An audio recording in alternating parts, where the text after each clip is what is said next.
রমজান মাসে অতিরিক্ত বিদ্যুতের চাহিদা মেটানো এবং সরবরাহ স্বাভাবিক রাখতে অতিরিক্ত এলএনজি আমদানি করা হচ্ছে বলে জানিয়েছেন বিদ্যুৎ ও জ্বালানি উপদেষ্টা ফজলুল কবির খান।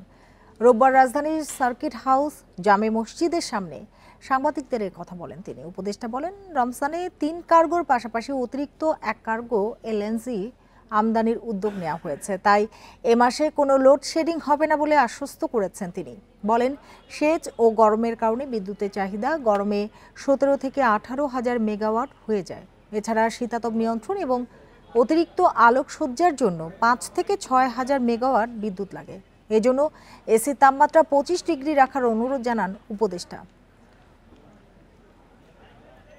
বাসাবাড়িতে যে বিদ্যুতের যাতে অপব্যবহার না হয়, তারপরে হচ্ছে যে ওই শপিং মল টলে যাতে আলোকসজ্জা অতিরিক্ত আলোকসজ্জা না করা হয়। আশা করি আমরা যে ব্যবস্থা নিয়েছি, আমরা রমজানের ৪ কার্গো অতিরিক্ত এলএনজি আমদানির ব্যবস্থার উদ্যোগ নিয়েছি এবং আমরা আশা করতেছি যে আমরা এই রমজান মাসে ইনশাআল্লাহ কোনো লোডশেডিং হবে না।